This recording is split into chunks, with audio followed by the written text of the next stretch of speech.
Halo teman-teman semuanya, kembali lagi bersama saya Fadul Irawan. Hari ini kita akan membahas terkait strategi komunikasi dan negosiasi bisnis yang harapannya bisa mendukung keberhasilan kerja dan relasi bisnis ya. Baik, sebelum presentasi ini dimulai ya, disclaimer dulu teman-teman. Berbagai informasi yang disampaikan di sini merupakan analisa internal, bukan merupakan acuan pasti, tidak ada ajakan untuk menggunakan metode ini. Jadi pure sharing atas apa yang kami atau saya kerjakan. Jadi do your own research.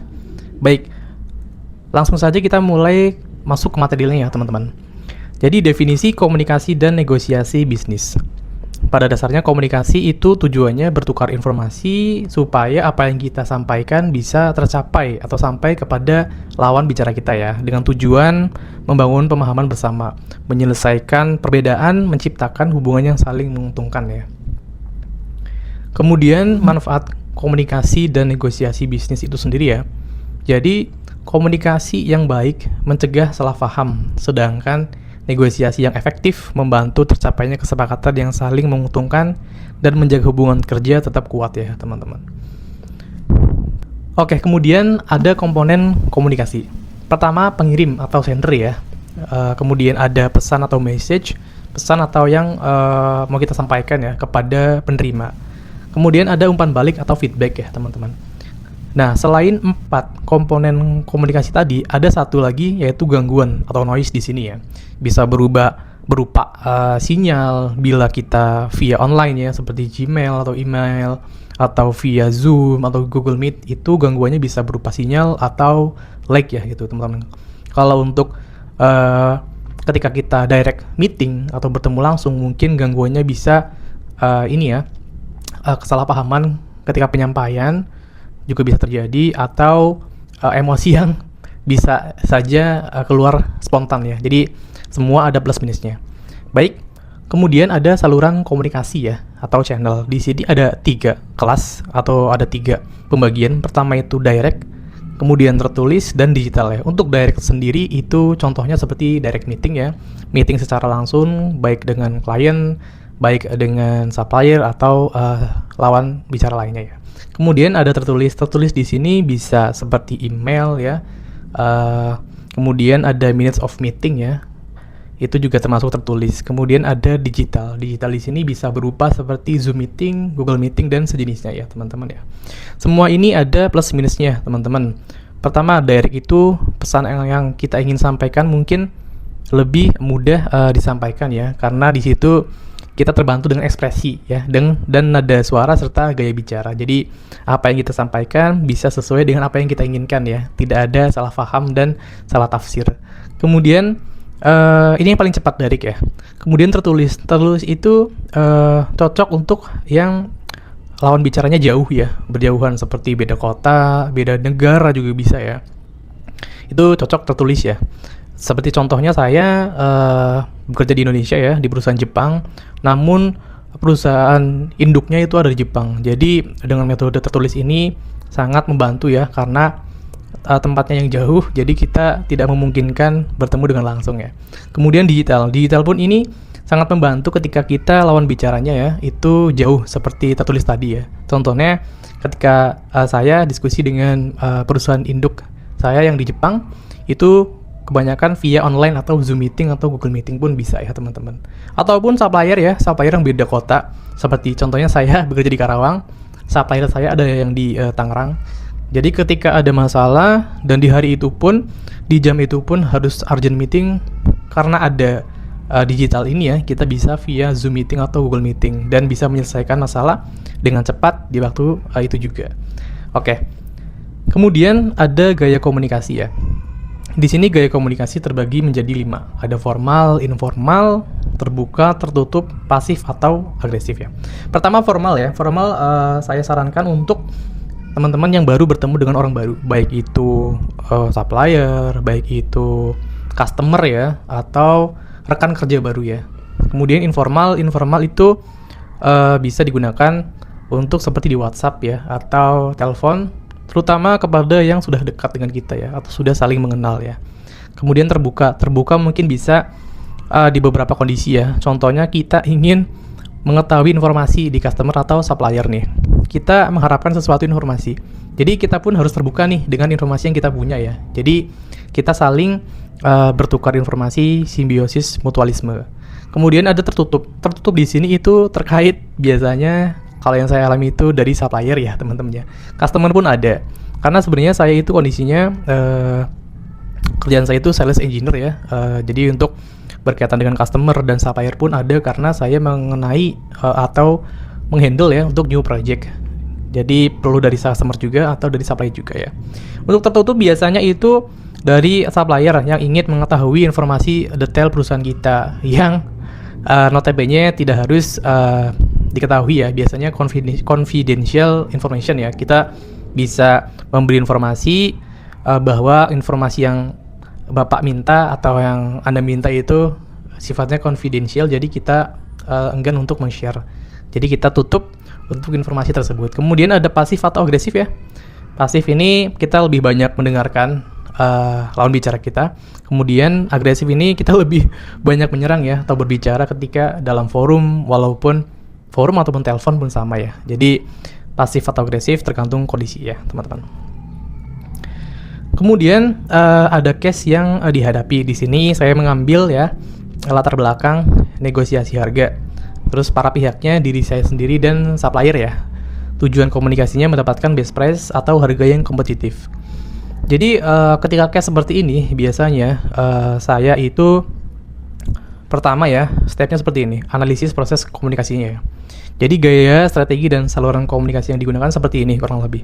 Jadi pertama itu saya akan email secara official ya. Jadi ada recordnya jelas, to-nya kepada siapa, tadi kepada supplier ya.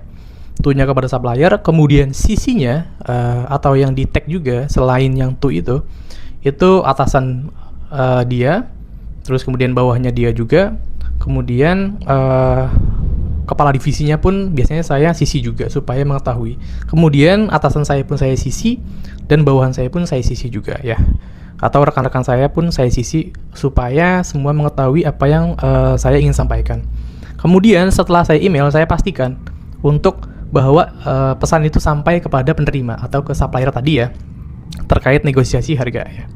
Kemudian saya telepon biasanya. Saya telepon. Nah, kalau tadi via email itu dengan bahasa formal ya teman-teman ya, untuk formalitas, untuk record juga. Setelah itu saya telepon, biasanya saya menggunakan bahasa yang informal supaya terjadi bukan kehangatan ya, cuman supaya diskusinya itu lebih smooth ya, lebih santai tapi tetap tegas ya teman-teman. Jadi saya telepon, saya negosiasi via telepon juga bagaimana caranya supaya best price-nya saya dapat nih teman-teman ya. Biasanya setelah saya telepon berkali-kali atau by WhatsApp pun juga ya, itu ketika harganya sudah keluar, best price-nya sudah keluar, saya minta kemudian next step-nya nih, saya minta untuk feedback secara official ya, terkait kesepakatan tadi yang sudah dibuat via telepon ataupun via WhatsApp secara informal ya, supaya harapannya tuh, kenapa saya telepon? Supaya feedbacknya tuh cepat. Pertama itu cepat, terus kedua itu to the point langsung ya. Ketika via email itu kekurangannya adalah kita tidak menyampaikan langsung. Jadi kita tidak ada intonasi, tidak ada gaya bahasa, tidak ada penekanan ya. Jadi pihak sana pun balasnya bisa jadi agak lama. Jadi fungsi saya telepon itu supaya si supplier ini cepat-cepat merespon email saya, cepat-cepat memberikan best price untuk saya atas apa yang saya inginkan. Ketika best price-nya sudah tercapai, kita sudah sepakat nih, saya sudah sepakat, supplier sudah sepakat dengan harga tersebut, saya minta feedback official via email dengan mencantumkan kesepakatan harga yang disepakati tadi ya, baik via WhatsApp ataupun via telepon ya. Ini membantu ya teman-teman ya. Jadi saran saya jangan sampai ketika teman-teman membuat kesepakatan via telepon tidak ada bukti secara tertulis ya. Minimal sekali ada bukti tertulis secara WhatsApp. Jadi teman-teman bisa jadikan arsip ya bahwa kesepakatan ini pernah dibuat. Paling bagus via email karena di situ ada sisi orang-orang lain ya. Jadi bukan hanya kita dan penerima yang tahu, tapi sisi itu dari tim kita dan tim penerima pun mereka tahu apa yang kita negosiasikan dan apa yang kita sepakati. Jadi saran dari saya, pertama official email dulu. Kemudian setelah email terkirim, kita telepon nih, kita pastikan pesannya sudah sampai atau belum. Kemudian ketika sudah sampai, kita negosiasi secara langsung supaya waktunya cepat dan to the point ya. Setelah itu, setelah kesepakatan terjadi, baru minta feedback official ya, supaya kita buat pegangan, ada arsip atau record untuk kesepakatan itu. Jadi untuk analisa proses komunikasi dari saya, yang biasa saya pakai ya, itu seperti itu. Walaupun saya orang sales, saya berhadapan juga dengan supplier karena saya memegang new project development juga ya teman-teman. Jadi segitu tips dari saya ya. Next. Kemudian ada studi kasus laporan bisnis 5W plus 1H nih teman-teman ya. Jadi pada hari Senin 30 Mei 2025 akibat libur long weekend terjadi insiden miskomunikasi antara tim sales dengan tim warehouse yang menyebabkan pengiriman barang ke customer terlambat 2 hari ini, yang mengakibatkan customer mengajukan komplain. 2 hari cukup lama ya teman-teman ya sebenarnya. Baik, biasanya yang saya lakukan adalah why analysis ya. Ini lazim banget dilakukan di perusahaan Jepang. Why. Sebenarnya tidak ada mentoknya ya. Mentoknya itu ketika sudah ada titik paling bawahnya kenapa itu terjadi ya. Bisa jadi 5 why, bisa jadi 10 why. Jadi bisa jadi cuma 3 ya. Tapi di sini formatnya 5W 1H ya. Pertama, yang saya lakukan adalah what atau apa yang terjadi nih. Ya kan? Mungkin detailnya bisa dijabarkan seperti ini. Terjadi keterlambatan pengiriman barang ke customer selama 2 hari yang menyebabkan customer mengajukan komplain resmi kepada perusahaan. Kemudian nomor 2 ada when atau kapan kejadiannya. Jadi insidennya terjadi pada hari Senin 30 Mei tepat setelah libur long weekend ya. Kemudian nomor 3 ada where atau di mana kejadiannya. Jadi di perusahaan tepatnya dalam proses komunikasi antara divisi sales dan divisi warehouse terkait jadwal pengiriman barang ke customer ya. Kemudian nomor 4 ada who atau siapa ya. Siapa saja yang terlibat. Di sini ada tim sales yang bertanggung jawab menerima dan meneruskan order ke warehouse. Kemudian ada tim warehouse yang bertanggung jawab atas persiapan dan pengiriman barang. Kemudian ada customer, penerima barang yang mengalami keterlambatan. Kemudian nomor 5 ada why, mengapa hal ini bisa terjadi nih. Di sini nih biasanya penjabaran paling lengkap dan komplit ya. Jadi ini terjadi miskomunikasi antara tim sales dan warehouse terkait jadwal pengiriman pasca libur panjang. Sales menganggap warehouse telah melakukan pengiriman sesuai jadwal, sementara warehouse menunggu konfirmasi ulang dari sales yang tidak dikirimkan karena ketidakhadiran beberapa personil ya teman-teman ya. Jadi memang saya orang sales ya, jadi sangat relate dengan case ini. Kalau saya biasanya ke tim PPIC dulu. Jadi di atas warehouse ada PPIC ya, yang mengatur penjadwalan material, penerimaan dan delivery finish product ya. Memang hal ini bisa terjadi ya. Jadi, nah salah satu pencegahan yang dilakukan di perusahaan saya adalah menggabung antara tim sales dan tim PPIC ya, atau tim warehouse. Jadi kepala divisinya itu satu, tapi di bawahnya ada 2 divisi ya, yaitu sales dan PPIC. Jadi komunikasi bisa lebih smooth ya teman-teman. Jadi memang di sini yang sering terjadi adalah konfirmasi ulang di sini teman, konfirmasi ulang ya. Di sini sering luput ya konfirmasi ulang ya. Di sini tim warehouse menunggu konfirmasi ulang dari tim sales nih. Jadi terkadang tim sales tidak mengetahui. Nah, yang lebih membuat ini ya, bukan bingung sih ya. Terkadang tuh tim warehouse menginformasikan untuk konfirmasi ulang ke tim sales by WA atau by email ya. Tapi kan kadang WhatsApp, teks atau email itu bisa tertimbun ya teman-teman ya. Jadi penting nih di sini teman-teman ya. Mengirimkan atau request informasi itu bukan pekerjaan menurut saya. Pekerjaan itu mendapatkan mendapatkan feedback ya atau jawaban.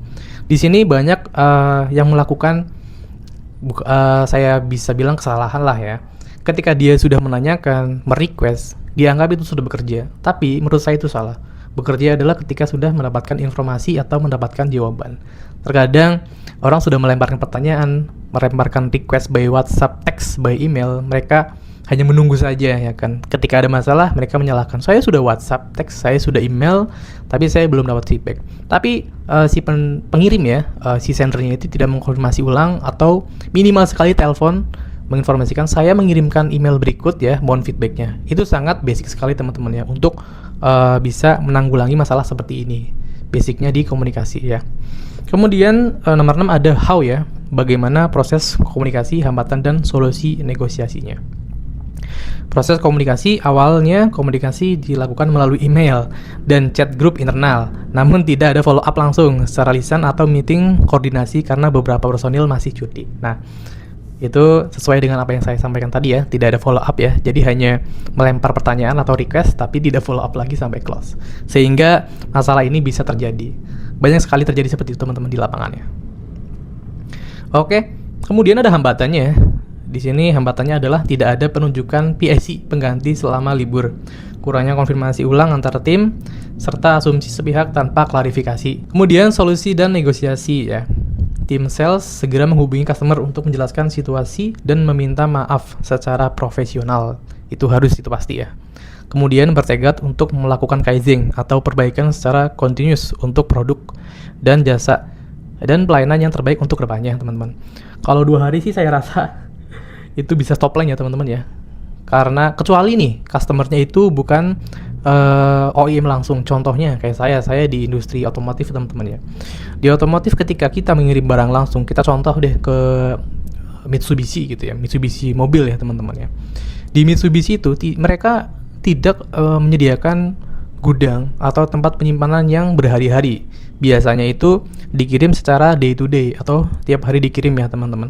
Tiap hari dikirim, tiap hari dipakai. Tiap hari dikirim, tiap hari di AC atau di rakit ya, teman-teman. Jadi mereka tidak menstok lama gitu, teman-teman. Jadi kalau sampai terlambat 2 hari, kemungkinan bisa jadi stop line ya. Stop line itu produksi berhenti karena supply komponennya atau barang dari supplier tidak diterima atau tidak ada. Ini case-nya sangat fatal karena 2 hari ya, teman-teman ya. Kemudian solusi dan negosiasi selanjutnya. Secara internal, perusahaan mengadakan meeting koordinasi lintas divisi dan menyusun SOP baru untuk pengelolaan order saat libur panjang, termasuk penunjukan PIC cadangan dan wajib konfirmasi ulang sebelum pengiriman. Nah, ini teman-teman,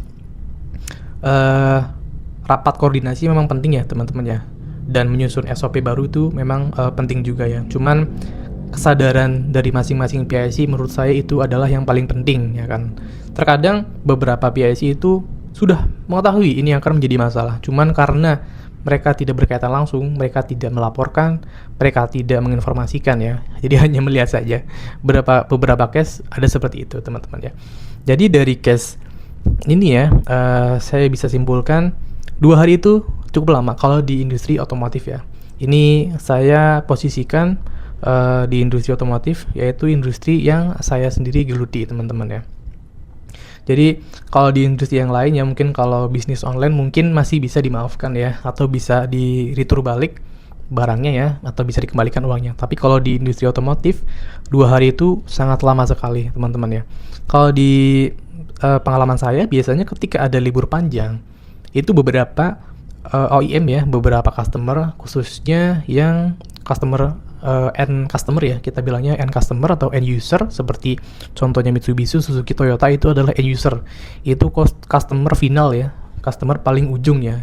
Di bawahnya end user itu kan ada tier 1, tier 2, tier 3. Mungkin kalau kita mengirim ke tier 2, tier 3, tier 1, keterlambatan 2 hari mungkin masih bisa di backup dari stok yang ada di tier 1 atau tier 2 ya, teman-teman ya. Tapi kalau langsung ke end user ini sangat fatal ya, teman-teman ya. Jadi mungkin dari masalah ini kita bisa ambil hikmahnya atau kita bisa ambil pelajarannya ya, teman-teman, bahwa komunikasi itu sangat penting, baik komunikasi secara internal maupun eksternal ya. Kalau sudah case seperti ini, tim sales yang akan susah, teman-teman. Ketika ini terjadi di industri otomotif 2 hari sangat lama, itu kemungkinan akan ada klaim yang cukup besar ya, teman-teman ya. Klaim yang sangat-sangat besar, mungkin nilainya bisa miliaran atau puluhan miliar ya kalau 2 hari, karena itu stop line-nya bisa menghentikan produksi berapa ratus mobil. Kita hitung aja, pengalaman saya pernah visit ke Suzuki mobil ya, teman-teman ya, produksi di Cikarang, itu 1 harinya bisa memproduksi 250 mobil. Kalau 2 hari kita hitung aja, kita kali aja, berarti kurang lebih 500 mobil ya. Teman-teman kali aja ya, satu mobilnya misal harganya 150 juta, itu paling murah ya, 150 juta dikali 500. Mungkin teman-teman bisa hitung sendiri ya, kenanya berapa. Jadi terkait komunikasi sangat penting ya, teman-teman. Jadi sekian pembahasan atau materi dari saya, kurang lebihnya terima kasih. Semoga banyak informasi atau ada yang bisa teman-teman serap dari apa yang saya sampaikan. Sekian, saya Fajrul Irawan, terima kasih.